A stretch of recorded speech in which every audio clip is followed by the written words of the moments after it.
তৃণমূল তো আমাকে সাসপেন্ড করে দিয়েছে। তৃণমূলের তো আমি কোনো পোস্টে নেই, সাংগঠনিক কোনো জায়গায় নেই। আমি বিধায়কটা আছি, সেটা 17 তারিখে রিজাইন করে দেবো।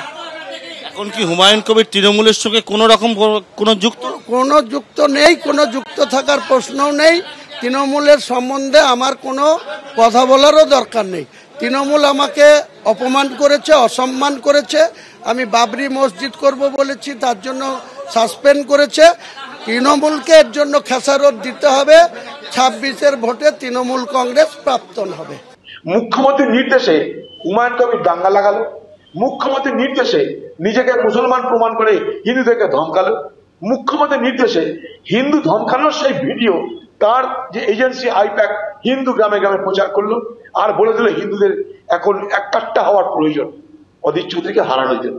আমি হারলাম, কোনো অসুবিধা নাই। আমরা নির্বাচনে অংশগ্রহণ করি, সবাই প্রত্যেকবার জিতবে তা তো নয়।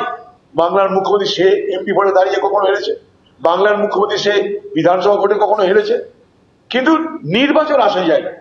কিন্তু সমাজ তো আমাদের টিকিয়ে রাখতে হবে সকলের জন্য।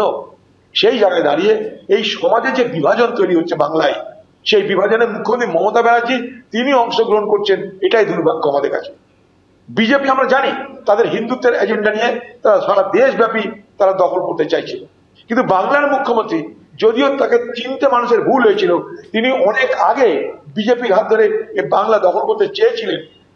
বাংলার মানুষের ভুল হয়েছিল সেদিন বাংলার মানুষ হয়েছিল শুধুমাত্র অপশাসনের বিরুদ্ধে তৃণমূল নেত্রী বিজেপির সঙ্গে সমঝোতা করেছে, তা কিন্তু নয়। কারণ পার্লামেন্টে আমি ছিলাম, পার্লামেন্টে দিদি মন্ত্রী ছিল, আমি জানি তাদের ভার্সন।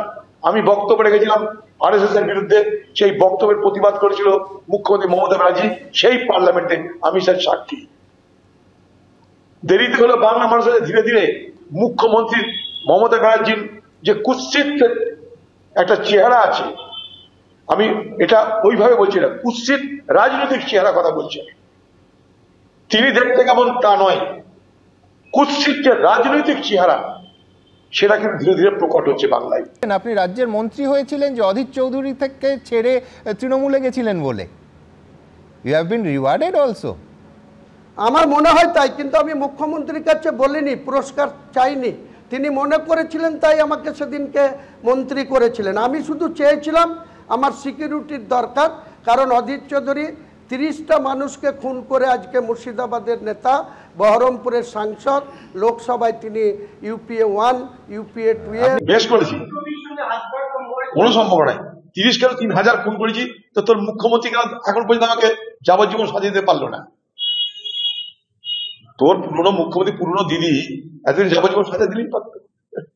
30 কেন 30,000 করতে পারি। এবিপি আনন্দ, এগিয়ে থাকে, এগিয়ে রাখে।